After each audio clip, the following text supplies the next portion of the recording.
se utiliza mucho en la Biblia. El día del Señor no solamente hace referencia al día de reposo. No hay que dar demasiadas explicaciones porque la Biblia es muy clara diciendo que el día de reposo, el día del Señor, era y será por siempre el sábado. Sino el domingo no ha sustituido al día de reposo, ni el Nuevo Testamento prohíbe la participación o digamos el cumplimiento del día de reposo, ni el domingo. Esas son historias que se han dicho a lo largo de la historia, valga la redundancia. El día del Señor, el día de reposo es el sábado y ya está, no hay vuelta de hojas. Cómo se celebra o cómo no se celebra, eso es otro tema. Pero la expresión el día del Señor, yo la quiero utilizar en esta tarde desde el punto de vista escatológico. Es decir, cuando la Biblia habla del día del Señor, habla de una manifestación, de un día particular, donde el Señor Jesucristo vendrá y donde se cumplirán cientos de profecías que están dormidas, que no muertas. Pero antes de que venga ese gran día del Señor, esa manifestación mundial de la gloria del Señor, tienen que suceder una serie de cosas. Y nosotros, los cristianos actuales, no podemos ignorar cuáles son las señales o las cosas, los acontecimientos que tienen que ocurrir antes del día del Señor. Porque por ignorar, por no conocer o por mal interpretar los tiempos, la iglesia de los hermanos en Tesalónica lo estaban pasando francamente mal. Porque ellos creían que la gran tribulación ya había comenzado. Y lo que llamamos o conocemos con el nombre del anticristo, el inicuo, el hombre de pecado o el hijo de perdición, ya estaba manifestándose en aquel tiempo. Y lo estaban pasando realmente mal, no solamente por una mala interpretación, por haber entendido mal tal vez lo que Pablo les enseñó, sino que además, para colmo, había llegado a la iglesia la información, una carta que supuestamente decían que era de Pablo, pero que no fue de Pablo. De hecho, Pablo dice que él no escribió esa carta, diciéndoles a los hermanos, poniéndolos nerviosos y asustados de que ya estaban en medio de la gran tribulación. Y de hecho, como ellos fueron una iglesia siempre desde el principio muy perseguida, y muchos hermanos habían perdido y estaban perdiendo la vida, pues ellos decían, bueno, hemos recibido una carta supuestamente de Pablo, donde se nos dice que ya estamos en la gran tribulación. Para colmo, estamos viendo cómo están matando a hermanos y miembros de nuestra congregación.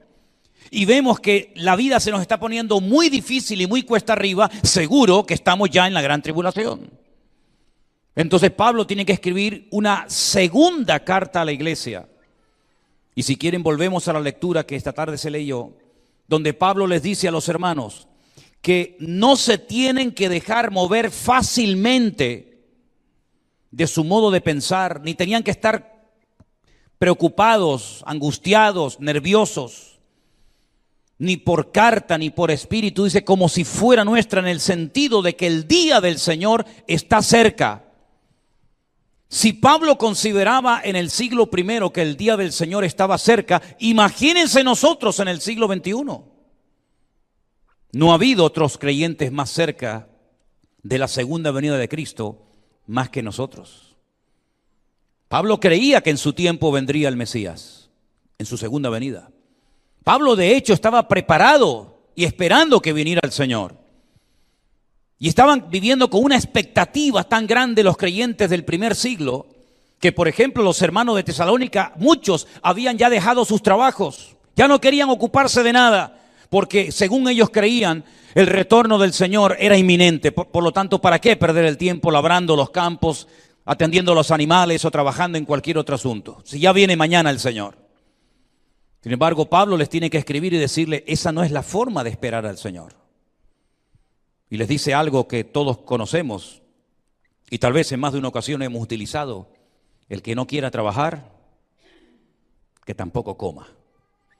Porque la forma de prepararnos para recibir la venida del Señor no es dejando de trabajar, ni como han hecho muchos cristianos a lo largo de la historia. Y quiero recordarles que hay una hermosa ciudad en Israel que se llama Haifa, donde llegaron algunos cristianos hace muchos años, y allí ellos estaban preparando el retorno inminente del Señor Jesucristo, y fue un fracaso porque no vino el Señor en la fecha que ellos estaban esperando que viniera, y causaron un pésimo y un mal testimonio a la gente, no solamente de su congregación, sino a todos los que le habían dicho que inminentemente venía el Señor. Y a lo largo de la historia muchos se han atrevido incluso a poner fechas. Yo me acuerdo cuando estábamos cerca del año 2000. ¿Dónde estará ya el año 2000, verdad? El miedo que había en el mundo, ¿no? Que iba a venir el fin del mundo, que los ordenadores se iban a volver locos. Incluso decían que Cristo iba a venir en el año 2000 y que iba a ser un caos el mundo y aviones iban a chocar y barcos se iban a hundir y iba a haber todo tipo de tragedias. Y han pasado ya 21 años después del año 2000. Y aquellos que profetizaron desde los púlpitos y escribieron libros, y yo tengo algunos en mi casa, de pastores que dijeron sí o sí, amada iglesia, el Señor viene en el año 2000, pues no sé lo que habrá sido de sus vidas o de sus ministerios o de los miles de libros que vendieron, pero evidentemente se equivocaron. Y los tesalonicenses estaban en un nerviosismo, en una preocupación constante y permanente, hasta el punto que, como les acabo de decir, ya muchos no querían trabajar y estaban preocupados porque veían que los acontecimientos se parecían mucho a lo que les había enseñado sin lugar a dudas Pablo acerca de los últimos tiempos. Y Pablo les tiene que decir: hermanos, yo simplemente quiero recordarles algunas cosas que ustedes las oyeron cuando yo estuve entre vosotros. Y dice lo siguiente Pablo: que nadie se atreva a engañarles de ninguna manera, porque el día del Señor, sí, la segunda venida del Señor no vendrá sin que antes venga la apostasía y se manifieste el hombre de pecado, el hijo de perdición. Son dos datos muy importantes. Es una información muy importante que tenemos que tener presente hoy en día, más que nunca los cristianos. Porque ¿quién no está esperando al Señor? ¿Quién no quiere que venga el Señor? ¿Quién no cree en la segunda venida de Cristo? Todos los cristianos evangélicos del mundo estamos de acuerdo en que el Señor Jesucristo volverá otra vez. Amén, hermanos. Le puedes preguntar a un bautista, a un luterano, a un presbiteriano, a un católico incluso. En cualquier iglesia, en cualquier denominación, preguntas: ¿ustedes creen, tienen en su lista de doctrinas fundamentales que ustedes creen en el retorno, en la segunda venida del Señor? Y todos te van a decir: sí, creemos que Cristo vendrá. Todo el mundo lo cree. Hay opiniones que si vendrá antes de la tribulación, durante o después, ese es otro tema. Pero no hay ni un cristiano coherente, centrado en la palabra de Dios, que niegue este hecho, esta doctrina fundamental de los cristianos. Pero Pablo dice aquí: el Señor va a venir, esa manifestación, esa parusía de Cristo, esa manifestación visible, palpable, notoria, se va a producir, pero primero tiene que ocurrir la apostasía. Y la pregunta es: ¿y qué es eso? ¿Qué es la apostasía? ¿Habrá empezado ya la apostasía? Podríamos utilizar diferentes sinónimos o diferentes adjetivos para definir lo que es la apostasía. Realmente apostatar significa dejar de, apartarme de. Si alguien forma parte de un partido político y se cambia, se va a otro o lo deja, podríamos utilizar el término que es un apóstata de ese partido, si se ha marchado y se ha ido a otro o a ninguno. Cuando una persona tiene una fe, una creencia y la deja, ha apostatado, ha rechazado esa fe que un día tuvo y que controló su vida, sus pensamientos, sus acciones y toda su vida. La Biblia nos enseña que en los últimos tiempos la maldad se va a multiplicar de una forma tremenda. Yo creo que el Señor no nos dijo por cuánto, para que no nos asustáramos. Pero la maldad no va a ir a menos, la maldad cada vez va a ir a más. Y vamos a escuchar cosas terribles, como ya hemos escuchado cosas terribles en los medios de comunicación. Pero la apostasía es el abandono de la fe de muchísimas personas. Es la anarquía espiritual. Es el no querer someterse, el no querer reconocer la existencia de Dios. Es el no querer reconocer que la Biblia es la palabra de Dios. Es abandonar los principios morales y espirituales de la Biblia. ¿Habéis leído alguno de vosotros ese libro que se escribió en el siglo XIX del famoso Nietzsche, el filósofo alemán, aunque era de origen judío, titulado El Anticristo? ¿Nadie ha leído ese libro? Bueno, no se pierde nada. Yo lo he leído en varias ocasiones. Nietzsche plantea que el problema de la humanidad son los cristianos y hay que eliminarlos lo antes posible. Que no hay nada más inmoral que la moral y que todo principio cristiano, bíblico, tiene que ser borrado de la faz de la tierra y dejar el placer como la prioridad absoluta para la felicidad de la raza humana. Y plantea que los cristianos son un problema que hay que eliminarlos a toda costa, cerrando colegios, cerrando universidades, y plantea que el único verdadero cristiano que hubo fue Jesucristo y que todos los demás fueron impostores y tergiversaron la fe y cambiaron todas las enseñanzas del Señor Jesucristo y un montón de disparates que ni siquiera merece la pena mencionarlos. La Biblia nos habla de que la apostasía es el caldo de cultivo, el terreno abonado para que aparezca en cualquier momento un hombre de carne y hueso. No es un demonio encarnado, no es Satanás encarnado como esas películas de Hollywood que algunos hemos visto en alguna ocasión, sino que es un hombre, como dice aquí, un hombre de pecado, hijo de perdición. Es una persona que tiene padre, madre, familia, documentación, huellas digitales, altura, peso, medida. Es un ser humano que aglutinará alrededor de sí el poder militar y económico más grande que jamás en la historia ningún ser humano ha soñado tener. Millones y millones de personas de otras naciones terminarán adorándolo, no solamente creyendo en su eslogan, no solamente creyendo en sus planes políticos, sino que terminarán adorándolo. Y la Biblia incluso va más allá. Dice incluso que se le levantará, se le fabricará una especie de imagen, de estatua, y que la pondrán nada más y nada menos que en el mismísimo templo de la ciudad santa de Jerusalén. Y hará que todos los habitantes del mundo se postren y adoren a esa imagen.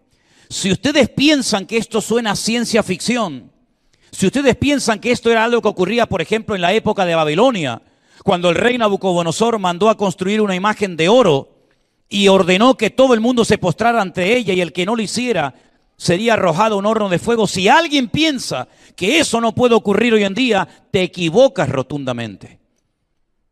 No hay que mirar muy lejos, solamente a Corea del Norte, donde hay estatuas gigantes de hombres ante los cuales todas las mañanas las personas tienen que hacer reverencia y postrarse ante esas imágenes en señal no solamente de respeto, sino de adoración, lo que se llama la egolatría, adorar al hombre en vez de al Creador.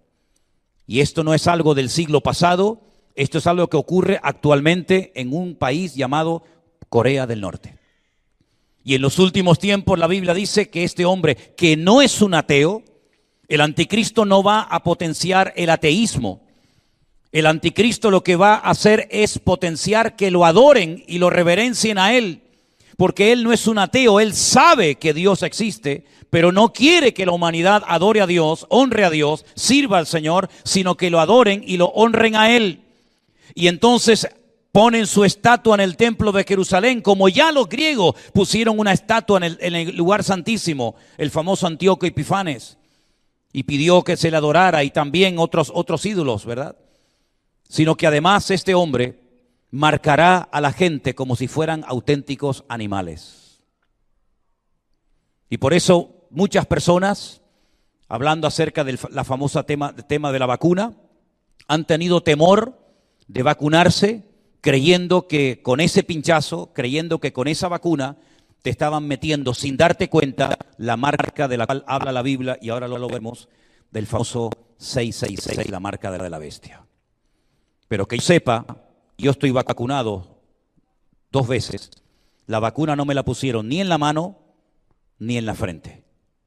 Y la Biblia dice que la marca que se pondrá, esa especie de microchip en las personas que en aquel tiempo vivan, se les pondrá en la frente o se les pondrá en la mano. Y nadie, absolutamente nadie, seas de la raza que seas hombre, mujer, rico, pobre o la edad que tengas, da igual, nadie podrá comprar, ni vender, ni hacer ningún tipo de cambio comercial, de ninguna transferencia, ninguna multifirma. Nadie podrá hacer uso de su dinero, de su sueldo, ni cobrarlo, ni usarlo, si no llevas la marca en tu cuerpo. Pero repito, esta vacuna no tiene absolutamente nada que ver con lo que estamos hablando. En primer lugar, porque la Biblia nos enseña que es algo que va a ocurrir en un periodo cuando se manifieste el anticristo. Y por cierto, dicho sea de paso, aún este señor, este personaje, no se ha manifestado. Repito, es un hombre de carne y hueso, es una persona que busca adoración y es una persona que hará todo lo posible por apropiarse de Israel y aglutinará a millones de personas a su alrededor, soldados, armamento sofisticado, armamento nuclear que se utilizará en los últimos tiempos. Lean Zacarías capítulo 14, por ejemplo. Y atacará a Israel y morirá en uno de los montes muy cerca, llegando a la ciudad de Jerusalén. Y allí se le dará sepultura. Y algunos se preguntarán, ¿cómo a un ser tan perverso y maligno se le permite darle sepultura nada más y nada menos que en uno de los montes de Jerusalén? Bueno, eso tiene que ver con los hijos de Noé. La Biblia nos enseña que los hijos de Noé vieron borracho y desnudo a su padre.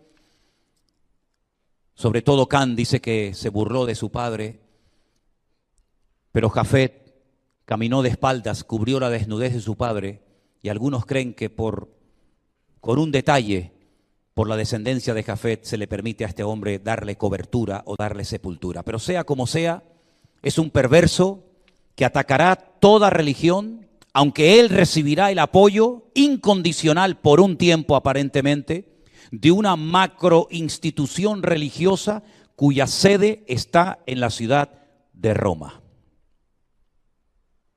Nosotros justamente el martes y el miércoles estaremos en esa ciudad, en la ciudad imperial de Roma.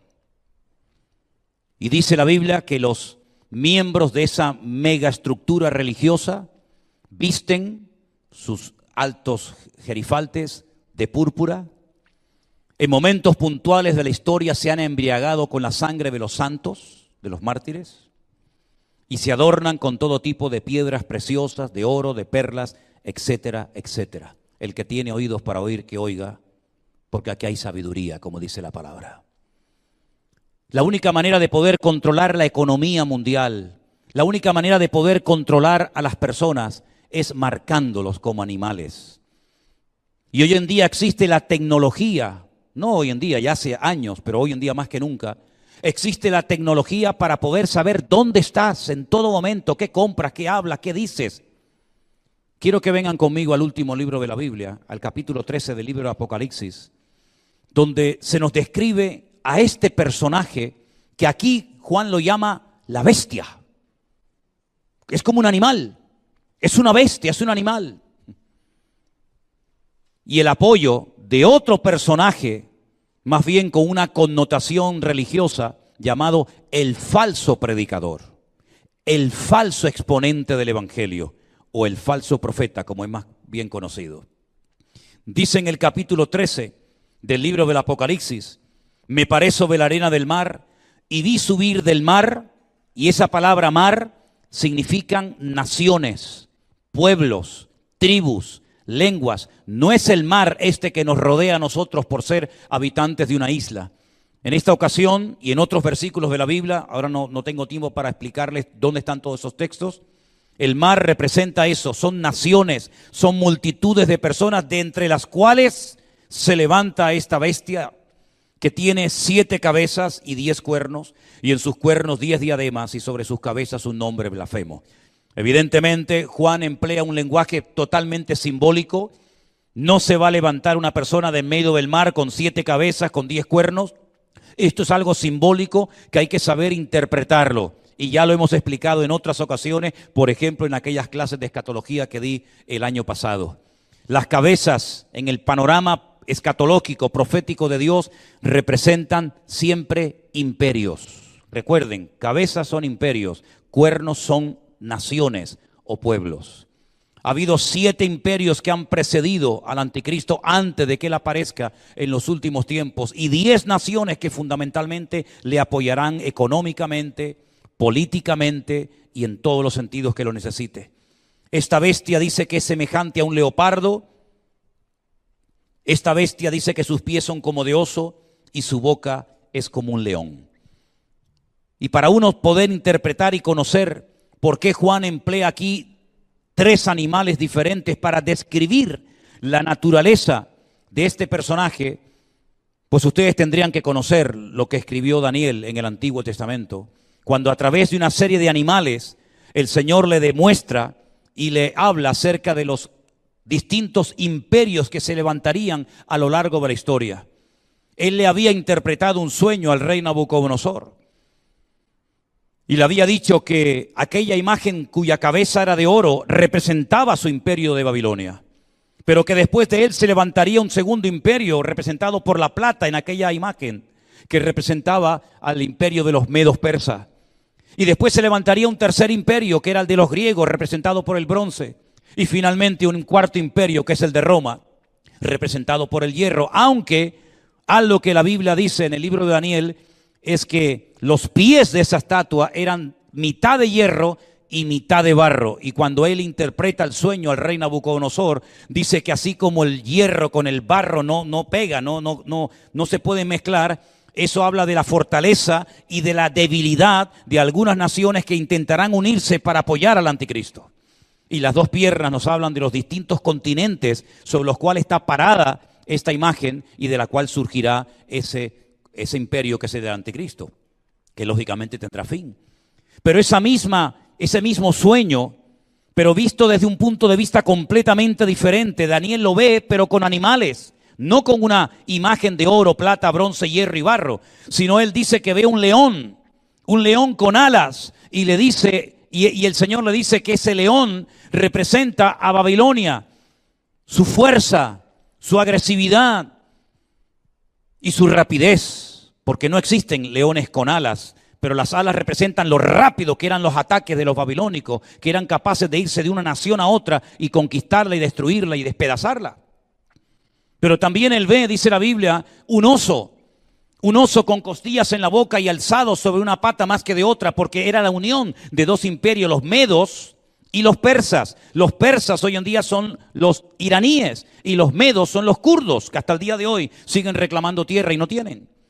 Pero después se levantaría un tercer imperio y sería el de Alejandro Magno, los griegos, y entonces ve un leopardo con 4 cabezas. Un leopardo es el animal más rápido de la tierra, es el que más corre. No hay otro animal más rápido que un leopardo. Y la Biblia nos enseña que tenía 4 cabezas, porque las cabezas siempre nos hablan de autoridad, nos hablan de personas con poder, con autoridad. Y cuando él muere sin descendencia, 4 de sus generales toman el control de todo el imperio que Alejandro Grande, el Grande había conquistado. El nombre de esos generales, como bien saben, es Ptolomeo, Seleuco, Casandro y Silimaco. Esos 4 generales se repartieron todo el territorio que él había conquistado, y finalmente, cuando cae el imperio de los griegos, se levanta el famoso imperio romano, el que más tiempo ha durado. Casi le faltó muy poco para llegar a 1000 años. Imperio que se divide entre Oriente y Occidente. Roma, capital de Occidente; Constantinopla, capital de Oriente, ¿verdad? Uno duró más que otro.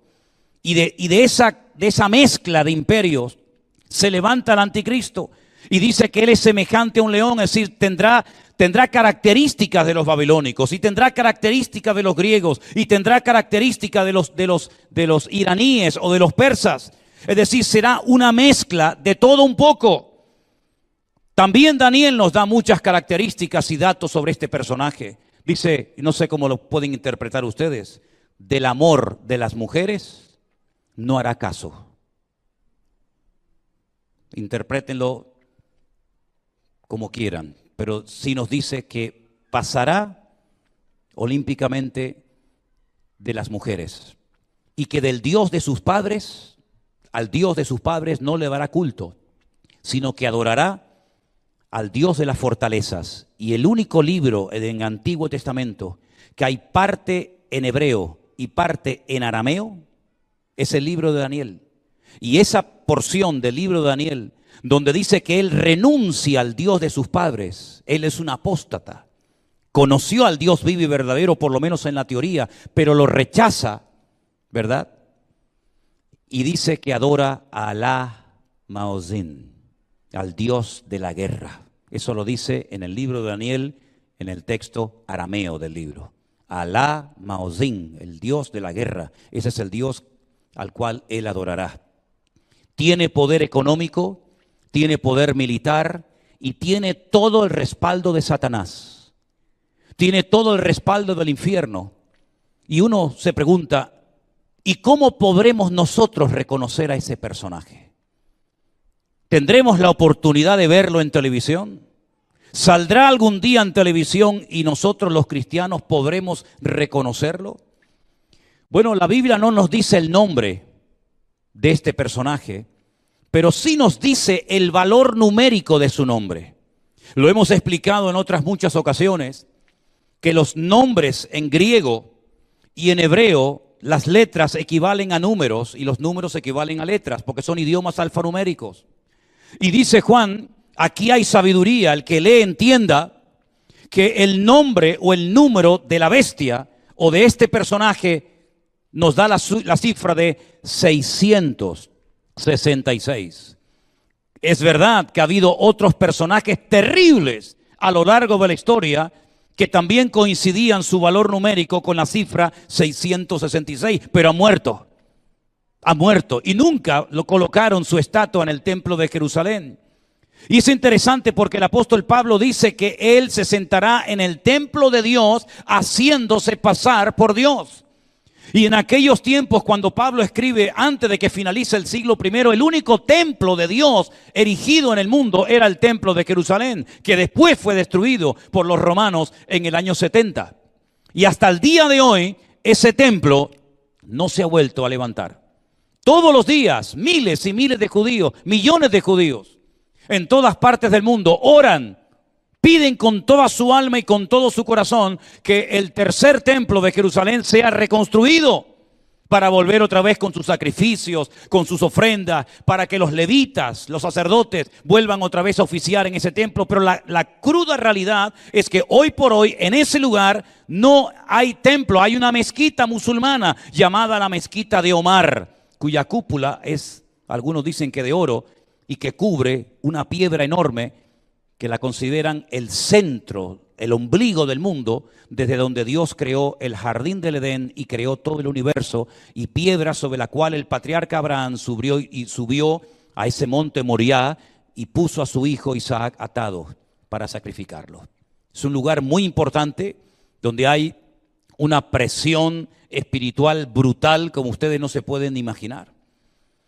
Y en ese lugar, que no existe hoy en día, dice la Biblia en los últimos tiempos, que se pondrá una imagen, una estatua, para que el mundo entero adore a este personaje que lo conocemos como el falso, el anticristo, el hombre de pecado, el hijo de perdición, el inicuo, y también Daniel lo llama, por si alguna vez leen ese pasaje, el cuerno pequeño, porque dice que un cuerno pequeño surge de entre una serie de cuernos y se hace grande y vence a algunos, los derrota, los humilla, y ese cuerno pequeño habla blasfemias en contra de Dios y va y le hace la guerra a los santos y durante un tiempo logra conquistarlos y vencerlos. Y dice, y aquí está la paciencia de los santos.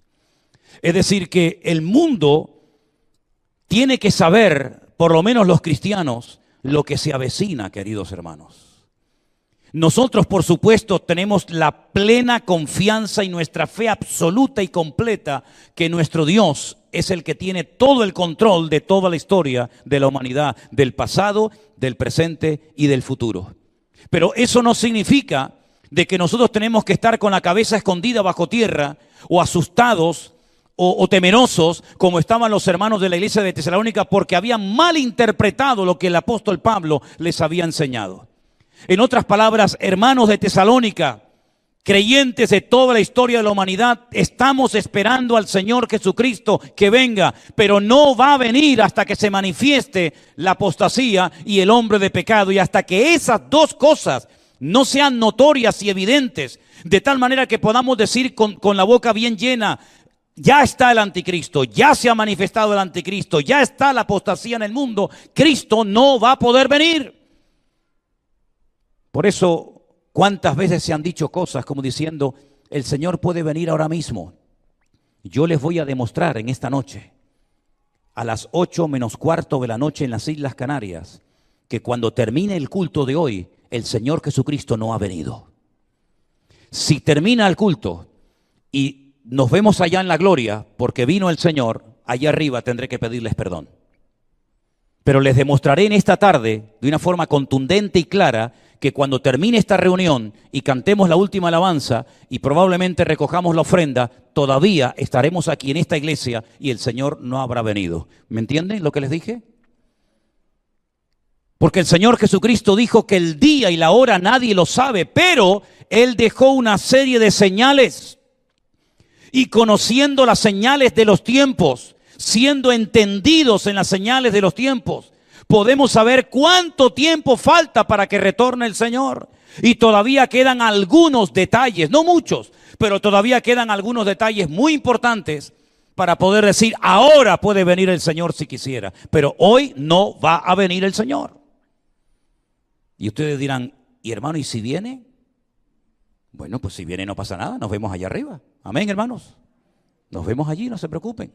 Pero hoy no va a venir el Señor. Para que lo sepan. Tenemos hasta que nos marchemos unas cuantas horas para poder comprobarlo. Y si no, mañana por la mañana, cuando te levantes, tocas así, a veces estás en la cama, o tocas las alas de un ángel y has llegado a la presencia del Señor. Queridos hermanos, ¿por qué el apóstol Pablo hablaba con tal contundencia, con tal claridad? Para que los creyentes no fueran ignorantes. Es que es increíble la ignorancia tan grande que hay en el mundo cristiano evangélico acerca de las Escrituras. Antes no se leía porque estaba prohibida y condenaban incluso a muerte a personas por leer las Sagradas Escrituras. Y ahora que tenemos toda la libertad del mundo, docenas y docenas de versiones, todas las Biblias del mundo que queramos tener en nuestro poder, incluso hasta en el teléfono, en la tablet, en el ordenador, en la pantalla de la iglesia, ahora hay muchos que tampoco la leen y estudian las Sagradas Escrituras. Cuando la Biblia dice que las Sagradas Escrituras dan testimonio del Señor Jesucristo. ¿Cuántos dicen amén? Es nuestra obligación, es nuestro deber saber en qué momento de la historia nos encontramos. Es interesante notar, y quiero ponerles algunos ejemplos para que vean lo rápido que actúa el Señor y lo rápido que también tenemos que actuar nosotros en momentos puntuales. Cuando el Señor le comunica a su amigo Abraham y le dice: voy a destruir las ciudades de Sodoma y de Gomorra. Ya Dios lo había decretado, ya era un hecho que nadie podía impedir que Sodoma y Gomorra fueran borradas de la faz de la tierra. Abraham le dice al Señor: pero un momento, ¿cómo vas a destruir Sodoma y Gomorra? Y si en ella viven 50 justos, tú no puedes destruir una ciudad estando los justos dentro. Y el Señor le dijo: si hay 50, no la voy a destruir. Entonces Abraham se dio cuenta de que si el Señor le había comunicado que iba a destruir Sodoma y Gomorra, puede ser es que no hubiera 50, tal vez había 45 o 40 o 35 o 30, y así va bajando hasta que al final Abraham se da cuenta de que en esa ciudad no hay ninguna posibilidad de escapar con vida, a menos que huyas de ella. ¿Cuántas personas se salvaron de Sodoma y Gomorra? Había miles de personas viviendo en aquel lugar. Estaba, por ejemplo, Lot, casado con su esposa, con 2 hijas. Sus hijas estaban de novia con personas de Sodoma y Gomorra, pero ¿cuántos lograron salvarse? La mujer de Lot miró atrás y se quedó convertida en estatua de sal, luego no se salvó. Salió Lot y sus 2 hijas, la mayor y la menor. Todos los demás perecieron. ¿Cómo el Señor le reveló a Abraham y también a Lot que era el momento de huir? Hay momentos en los que había que huir, como Pablo tuvo que huir descolgado por una canasta cuando los judíos querían matarlo. Como David tuvo que huir de aquella ciudad cuando le pregunta al Señor, Señor, si me quedo en la ciudad, ¿me matan o no me matan? Y le dijo el Señor, sí te matan. Y tuvo que salir corriendo. Era el momento en el que no tenía que dejar su mueble, su casa, todo, y salir corriendo para salvar su vida. Cuando el Señor le reveló antes a Noé que iba a mandar el diluvio, ¿qué hizo Noé para no perecer en el diluvio? Él, sus hijos, sus esposas, se preparó, construyó un arca durante muchos años, y cuando vino el diluvio, y fue una catástrofe mundial, un tsunami brutal que abarcó todas las naciones de la tierra, este hombre se salvó junto con toda su familia. ¿Por qué? Porque se había preparado. ¿Qué nos dice el Señor a nosotros hoy en día? Velad y orad para que aquel día no sorprenda como ladrón en la noche. La parábola de las 10 vírgenes. ¿Cuál fue el fallo de 5 de ellas? Que la Biblia las llama las imprudentes, las insensatas, que no llevaron aceite de repuesto. No estaban preparadas. Se quedaron dormidas y cuando se despertaron era demasiado tarde y no pudieron entrar en la boda que representa la comunión con el Señor. La iglesia no puede estar dormida ante las realidades, ante los cambios políticos, económicos y sociales que el mundo va a experimentar en breve. La iglesia tiene que estar alerta. La iglesia no puede estar anestesiada por las cosas que este mundo nos ofrece a diario. El creyente tiene que estar pendiente de por dónde van los tiros. Permíteme que le recuerde una vez más el ejemplo de Daniel en Babilonia. Dice que él leía atentamente en los libros. ¿Qué es lo que leía? Que el tiempo se acortaba. El profeta Jeremías había profetizado que estarían en Babilonia 70 años cautivos, ni uno más, ni uno menos. Y Daniel sabía que quedaba poco tiempo. Algunos calculan que estaría por el 68 o 69 o tal vez ya picando el 70 cuando Daniel comienza a orar y a clamar al Señor y a pedir perdón por los pecados de la nación. Porque él dice que leía atentamente en los libros, las profecías de Jeremías y sabía que el tiempo se acortaba.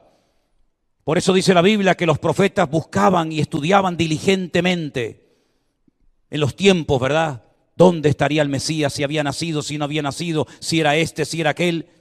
Cuando vino el cumplimiento del tiempo, Cristo vino, es como si Dios tuviera una especie de gran agenda, donde va agendando todos los acontecimientos mundiales y donde la iglesia entra y tiene que tomar parte activa de todo lo que está sucediendo. El papel que jugamos tú y yo hoy en día en la sociedad, hermanos, es tremendamente importante. Porque tenemos un mensaje que puede salvar millones de vidas. Tenemos un mensaje que darle al mundo que nadie lo va a dar si tú no lo das. Por eso la Biblia dice que tenemos que predicar la palabra a tiempo y fuera de tiempo. Porque vendrán momentos, y estamos ya en esos momentos, en los que se amontonarán maestros conforme a sus concupiscencias. Y la gente tendrá ganas de oír, pero ¿qué van a oír? Tonterías. Cosas que los tengan anestesiados y distraídos. En vez de estar pendiente de lo que realmente nos ha revelado el Señor en su bendita palabra. La Biblia nos enseña que este hombre va a aparecer en los últimos tiempos y será un político. Y lo veremos en televisión y escucharemos sus discursos. Y todos los datos que nos da la Biblia son no simplemente para engordar nuestra cabeza y decir cuánto sé de la Biblia. No, no es para eso. Es para que estemos velando y orando para que el día del Señor no nos sorprenda como ladrón en la noche. ¿Cuántos dicen amén? Yo no sé lo que ustedes están esperando o lo que algunos de ustedes están esperando. Sé, por ejemplo, que millones de judíos lo que esperan es reconstruir su templo. Y por eso cada vez que se casan meten en un trapo una copa y la aplastan para recordar que alguien un día le destruyó el templo de Jerusalén. Y cuando fabrican una casa, dejan una parte sin encalar, así como descubierta, como vieja, para recordar que el templo de Jerusalén fue destruido. Y el sueño y la meta para muchos es tener su templo, el templo y nada más que el templo, y ya con eso estamos contentos. ¿Cuál es la meta de tu vida? ¿Para qué vives? ¿Qué te ilusiona? ¿Qué te motiva? ¿Cuál es el diseño, el plan de Dios para tu vida? ¿Lo sabes o no lo sabes? ¿Sabes realmente para qué estás aquí? Para trabajar y morir trabajando. Y después llegar al cielo con la mano vacía. ¿Para eso naciste? Pues gloria a Dios, sigue trabajando, hija. Pero si tú naciste para algo más que para eso y no estás ocupado en las cosas del Señor, entonces estás perdiendo tu vida y echándola por la borda. Y como aquel varón de Dios que sabía la voluntad de Dios, sabía el lugar, sabía el mensaje, sabía todo, pero no quería cumplir con la voluntad de Dios. Y descendió de Jerusalén a Jope, de la cubierta del barco a la profundidad del barco, y después a lo profundo de la mar. Su vida fue un descenso continuo y permanente, bajo, bajo, bajo y bajo, y ya no podía llegar más bajo. ¿Por qué? Porque intentaba huir y escapar de la voluntad de Dios. Que no nos ocurra eso a nosotros hoy en día, hermanos. Huir de la voluntad de Dios, que la conocemos y la tenemos por escrita en la Biblia, en nuestro propio idioma, para que sepamos cómo actuar, cómo comportarnos, qué enseñarle a nuestros hijos. Preguntarles qué le enseñaron hoy en la escuela y decirle, vengan para acá. La Biblia dice esto, esto, esto y esto. Por eso nosotros también le enseñamos a los niños de la escuela dominical los acontecimientos finales, lógicamente en su nivel, a su nivel, en su idioma, pero que sepan que el Señor Jesucristo volverá otra vez. Y yo quiero que vivan todos y cada uno de ustedes sabiendo que la meta no es convertirme, bautizarme, hacerme miembro de esta o de cualquier otra iglesia y nada más. La iglesia no es una meta. La iglesia es un medio para alcanzar objetivos eternos, para alcanzar el mundo para Cristo. Y que tenemos que estar velando y orando porque los acontecimientos se van a desatar con una velocidad brutal. Y no podemos perder tiempo, sino estar velando y orando para recibir al Señor y saber, el tiempo se acorta, el tiempo es ahora y ya no hay tiempo que perder. ¿Cuántos dicen amén? Cerramos nuestros ojos, hermanos. Meditad, reflexionen en la palabra oída. Cristo viene pronto y viene a recompensar y a darle el galardón a cada uno según lo que haya hecho. Y la pregunta es, ¿qué estamos haciendo? Es cierto que hay que trabajar y estudiar y estar haciendo las cosas cotidianas, pero por encima de todo eso tiene que prevalecer la voluntad de Dios y decir, Señor, ¿qué estoy haciendo con mi vida? ¿Le estoy hablando a mis compañeros de trabajo? Tal vez se burlarán, sí, probablemente.